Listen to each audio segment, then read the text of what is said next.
Ini masa 1443 Hijriah, masa di mana tidak pernah ada masa sebelum ini yang mengalami kemajuan intelektual, spiritual, dan juga teknologi. Maka jangan putuskan masalah kita dengan membaca teks-teks lama, dan jangan hukumi teks lama dengan pemahaman kita yang serba cepat hari ini. Nah, ini penting sekali. Nah, antum ketemu nih teks di Quran tentang bab pakaian, lalu Nabi melarang satu model pakaian. Belum tentu model pakaian itu seperti yang kita pahami dalam bahasa kita sekarang.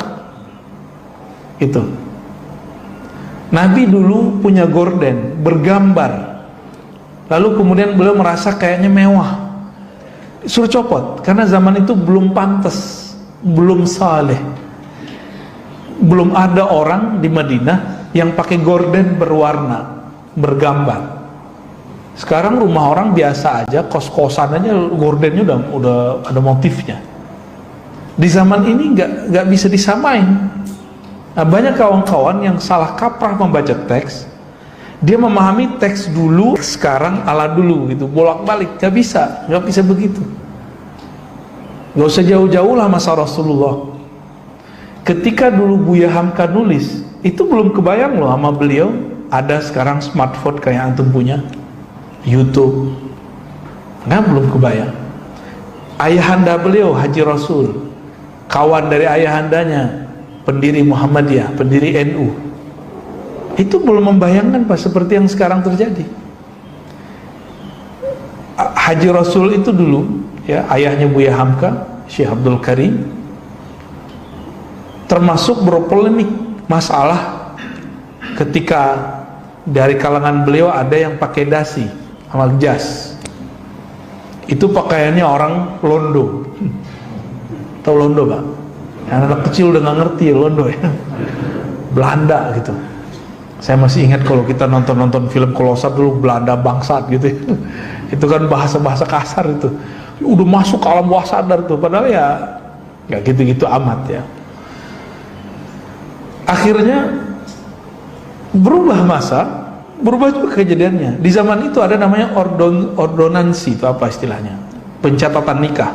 Difatwakan haram oleh para ulama. Tapi ternyata sekarang kita malah nyatetin nikah kita ya kan? Jadi urusan mencatat ini dulu diharamkan, sekarang bersikeras itu orang-orang yang dulu sakal-sakal itu sekarang mengatakan boleh, bahkan wajib. Alasannya ini dan itu ya. Banyak hal. Contoh lain, Nabi pakai sarung, Pak. Bapak pakai apa? Sarung. Bener sarung nih. Ini mohon maaf, saya ngeliat ada orang ngamalin sunnah katanya, tapi yang dia pakai celana dalamnya orang Arab. Ngerti nggak celana dalamnya orang Arab? Ada yang hari ini begitu? Semoga nggak ada ya. Orang Arab pakai celana putih itu, nah, dia pasti jingkrang celananya, karena itu celana dalam, agak panjang. Itu bukan celana sholat. Ketika ada ustadz di Indonesia, dia memfatwakan bahwa bercelana di bawah mata kaki itu haram, tapi pas dilihat, ternyata dia pakai celana ala celana orang Arab, celana dalamnya. Itu diketawain di sana, di Kuwait diketawain orang. Seandainya pun dia pakai celana seperti di Indonesia, nggak ada masalah. Masih satu masa, udah beda tempat, budaya pakaian sudah berubah.